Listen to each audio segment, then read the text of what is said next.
My name is Sophia, and at 31 years old, I'm employed part-time at a local supermarket. As November unfolds, the pace picks up, signaling the approach of the year's end. Manager, I need to discuss taking some time off for Christmas. Would that be possible? I inquire. Quite unusual for you to request time off, Sophia, the manager remarks. Well, my husband and I are considering spending Christmas at his parents' place this year. I'll need the 24th and 25th off, I explain. Oh, I see. That's perfectly fine. You've been a dedicated worker, Sophia. Your help is much appreciated, the manager responds. Isn't your husband's family quite a distance away? You're local, right? The manager asks. Yes, I'm from the neighboring town, but my husband hails from Boston, I confirm. Boston, that's quite the journey, the manager observes. It is, unfortunately. Due to circumstances, we haven't had the chance to introduce Alexander yet, I explain. I understand now. You definitely should go and visit. Family comes first, the manager nods. Thank you. I really appreciate your understanding. I express my gratitude. Alexander is my son, now 2 years old, and he's currently enrolled in a childcare center. When he was born, certain societal issues made it challenging to introduce him to our extended family, and we haven't found the right moment since. But things have started to settle down recently, and Christmas seemed like the perfect opportunity. My husband, Lucas, works as a medical technician at a hospital, so getting time off has been tricky, which is why we're particularly eager to make this trip happen. Think you'll be able to swing some time off for Christmas? Lucas asks as we sit down for a late dinner once Alexander is fast asleep. Yeah, I should be good. And you? I respond. Yeah, I got the green light from my manager, I assure him. Later that evening, Lucas brings up a call from his dad that he missed on his way home. My dad always calls with news. Mom's more on the quiet side. She usually leaves the communication to him, he remarks. True, your dad's always so upbeat. Remember when we first told him about our marriage? He was so welcoming and chatty. Your mom's more reserved, though, I reflect. I hope this visit helps us connect more with her. Lucas dials his dad back. Hey, Dad, what's up? Got it, I'll talk to Sophie about it. Okay, sure thing. Hanging up, he turns to me. Dad's really looking forward to meeting Alexander. He can't stop talking about it. And he said if there's anything you need, just let him know. I wonder how things will go once we're there, but it's good they're excited. My parents also insisted we go this year, saying it's time to introduce Alexander. But you do like your parents too, don't you? I ask Lucas. We're both navigating the same waters, aren't we? He responds. Finally, the day we've been anticipating, our return to Lucas's family home, arrives. Pulling up on Christmas morning after a 4-hour drive, we're greeted by the sight of Lucas's house just before noon.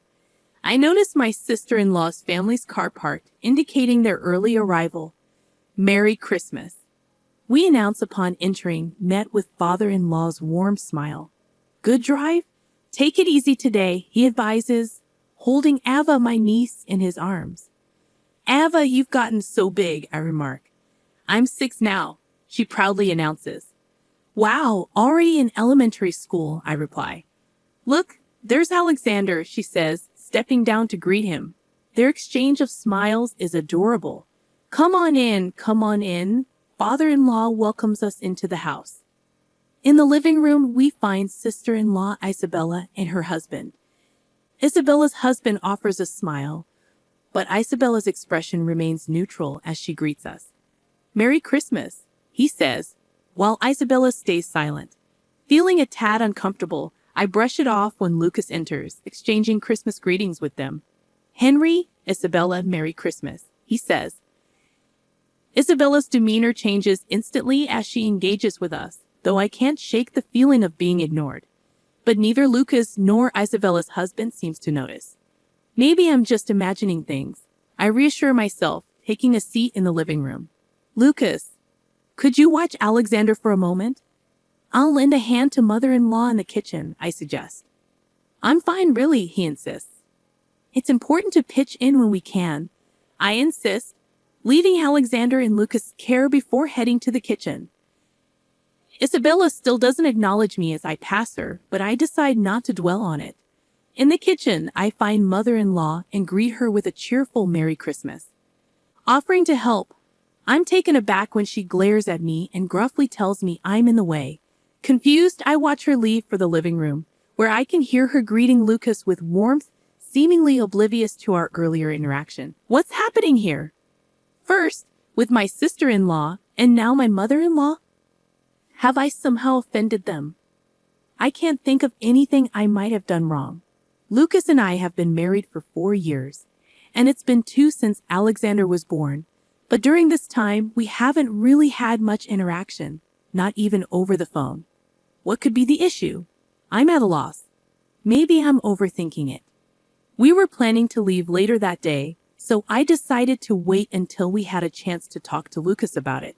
For now, I try to push it out of my mind. Returning to the living room and taking Alexander from Lucas, father-in-law presents him with an envelope. Here you go, Alexander. A little something for you. Alexander's face lights up with joy as he receives the gift. Sophia, did you hear that? Alexander just thanked me. Such a clever boy. Father-in-law beams with pride. But what strikes me is the strange weight in my hand as I hold the envelope. Why does it feel so heavy? I wonder aloud, noticing the peculiar grins exchanged between my mother-in-law and sister-in-law as soon as Alexander receives the envelope. When my father-in-law handed me the envelope the day before, I hadn't sensed anything unusual, but now I couldn't help but wonder, could he have really slipped $100 in here? Is that even appropriate? I decided to attribute it to my parents' doting affection for Alexander. With our home just a 30-minute drive away, we had lunch and then set off after giving Alexander a bath and tucking him into bed. Curious about the contents of the envelope, I peeked inside. It is indeed $100, just like last year. I can't help feeling a bit guilty. Well, I suppose we'll need to reciprocate somehow, won't we? Just like the previous year, my parents hadn't held back.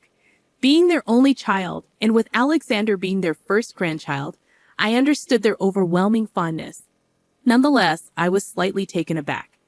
Yet, I also felt appreciative, so I made a note of the amount received. Interestingly, my dad seemed equally enthusiastic, perfectly in tune with my father-in-law. This year is shaping up to be quite intriguing, I mused. Last year, since we couldn't meet, they sent us a gift card, right? And it had $100 on it. They were overjoyed to have a grandson, weren't they? I reminisced about my father-in-law's delighted demeanor as he held Alexander the day before. Continuing the conversation, I reached for the envelope. That's when the unexpected occurred. Wait, what? A leaf? To my bewilderment, there was a single green leaf inside the envelope. I was speechless. Lucas, startled by my reaction, exclaimed, "A leaf? What in the world?" He burst into laughter. But amid the confusion, I couldn't shake off thoughts about my mother-in-law and Isabella. Could it be possible? Regardless, I decided to give them a call. They'd surely share my concern. Lucas seemed to think it was all a prank and, chuckling, attempted to call my father-in-law, but there was no answer. Maybe they're in the shower. Let me try calling Mom, he suggested. Dialing his mother's number, Lucas explained the situation about the leaf. From her surprised response, it was evident she was clarifying something to Lucas. Oh, that's what it was. All right, I'll let Sophia know.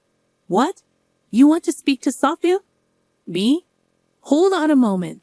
Lucas relayed her message. Lucas lowered the phone from his ear, a puzzled expression on his face. Mom sounds really sorry. She wants to apologize to you, Sophia. Is that all right? Sure, I responded, taken aback by his unexpected words. Reluctantly, I accepted the phone from Lucas and tentatively greeted, hello. There was nothing but silence from the other end. Then faint laughter, eerily familiar, echoed in the background, resembling Isabella's voice. Hello, mother-in-law? I tried again. Apologize to someone like you? Never. You with your pitiful existence. came the venomous reply. Your gifts are as worthless as a leaf. Goodbye, paper wife. With that shocking barrage, she abruptly ended the call. In that moment, I realized yesterday's events had been orchestrated out of spite. What's wrong, Sophia? You seem off, Lucas inquired, noticing my distressed expression. But how could I ever explain to him what had just transpired? First, I needed to ascertain what my mother-in-law had told him. Hey, what did your mom say to you? I asked. It turns out Dad accidentally mixed up the gifts Ava had prepared. Remember when Isabella and her family came over for Christmas? Dad had already prepared some monetary gifts, and then Ava wanted to chip in too. Somewhere along the line, she decided to add a leaf from the garden as a little bonus. Looks like it got swapped with the money, Lucas explained. I see. What's wrong, Sophia? You seem troubled, he added, concern evident in his voice. I was left speechless, stunned by the sudden accusation of being labeled a poverty-stricken wife. It was a situation I had never encountered before, and I struggled to find the right words to respond. Actually, I began, but before I could continue, a call interrupted us, flashing my father-in-law's name on the screen. Oh, sorry, Dad. Maybe he's calling back, Lucas remarked, placing the phone on the table and switching it to speaker mode. The phone rustled, prompting Lucas to inquire, Dad, did you call by mistake? Lucas? Oh, it says Lucas on the phone, came the confused voice of my father-in-law. Ava, is that you? Lucas asked, recognizing the voice. Yeah, you got it. It turns out Ava was the one who called back using Grandpa's phone. Ava chimed in.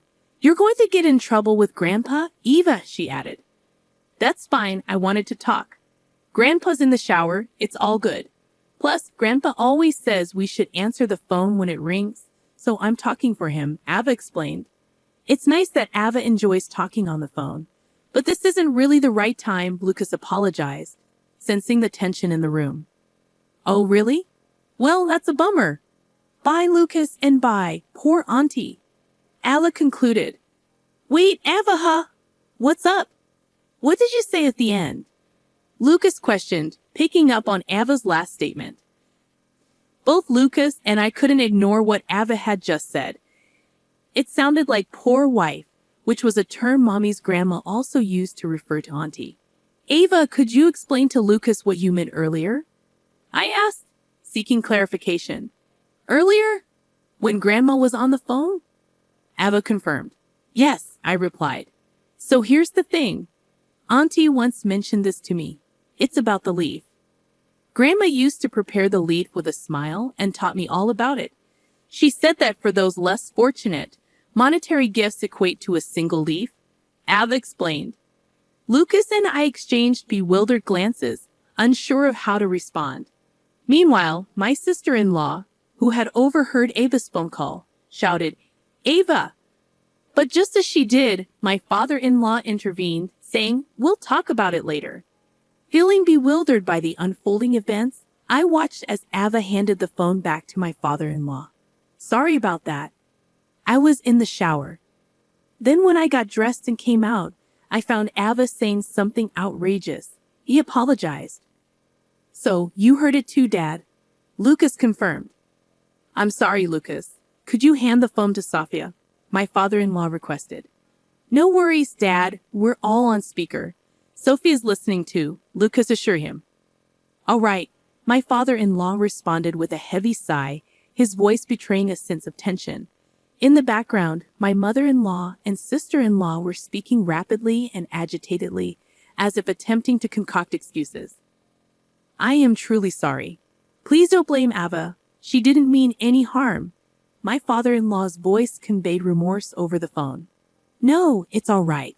We don't hold Ava responsible. Thank you for letting us know. I'll address this issue further. Isabella is here too. We'll discuss this with her, I reassure him. With that, he ended the call. Lucas turned to me, expressing his apologies.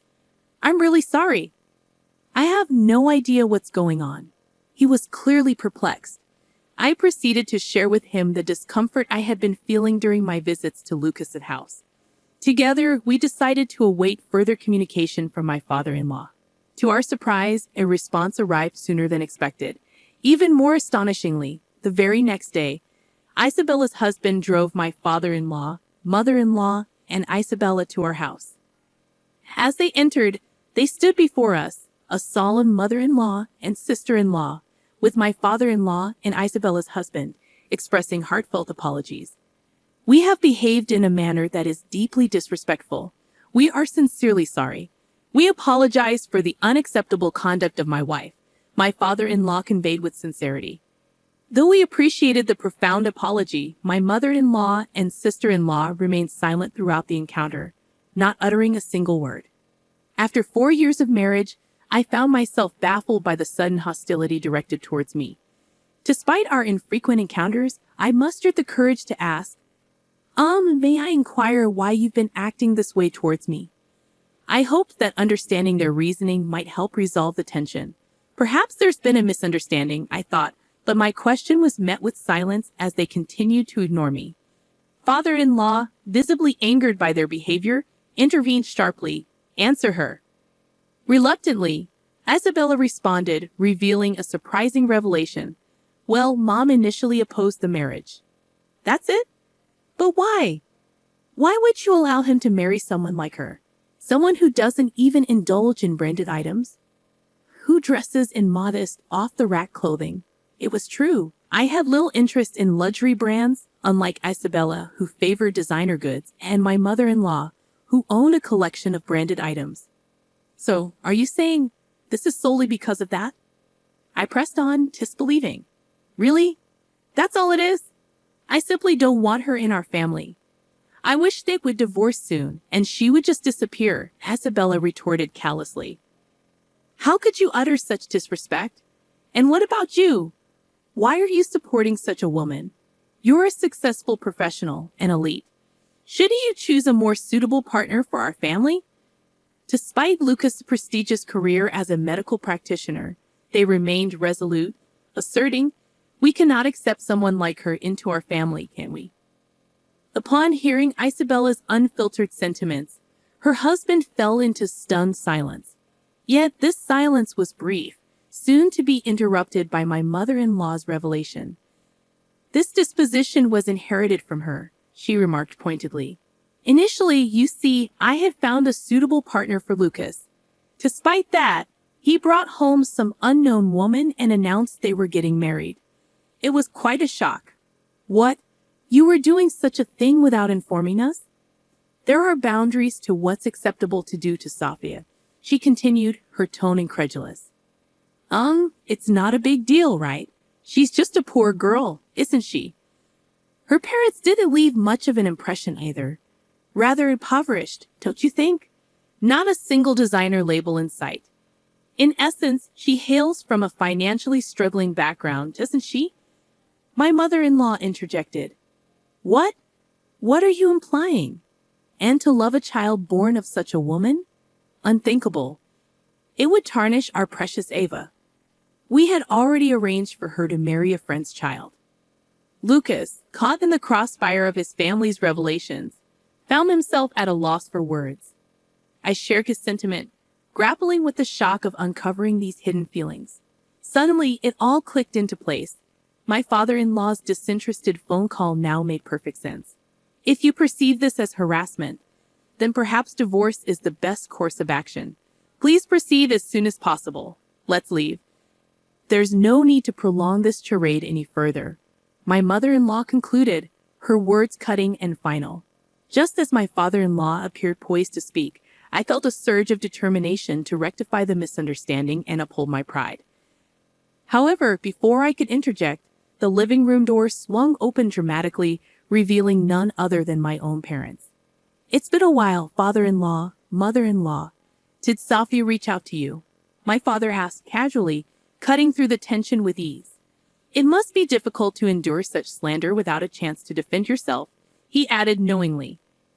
I had anticipated my father-in-law's visit and had promptly informed my parents. Apparently, they had overheard some of my mother-in-law's derogatory remarks from outside the door. Their timing couldn't have been more impeccable. My parents approached my mother-in-law with stern expressions.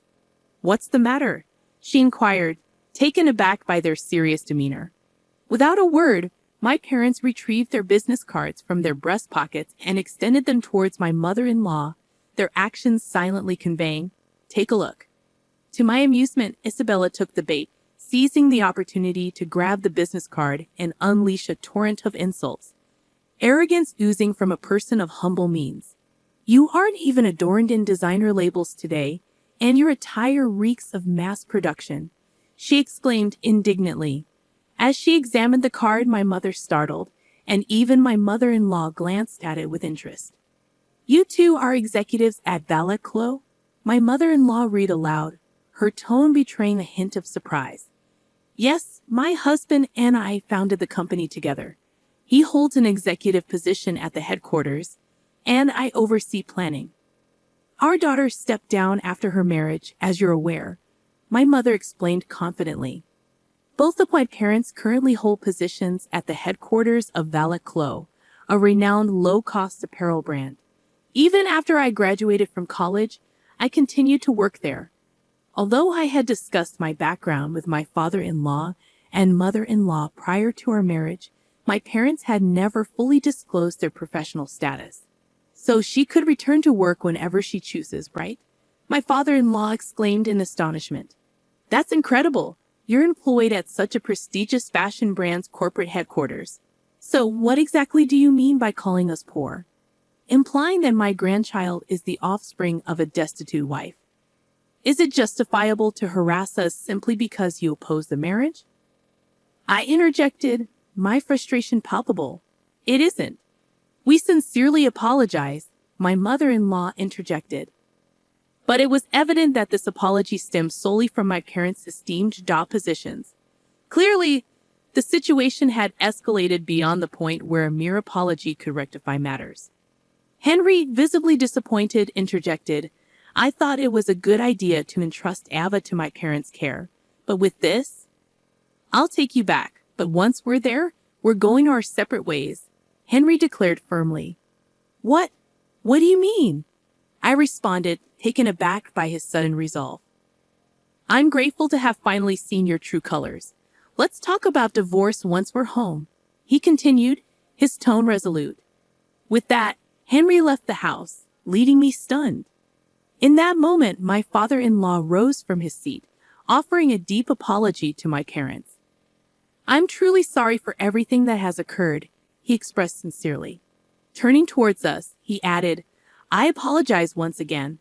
We'll keep in touch." Then, fixing a stern gaze upon my mother-in-law, who appeared visibly shaken, he cautioned, "Prepare yourself for when you return home." With that, he too left our residence, prompting my mother-in-law and Isabella to hastily gather their belongings.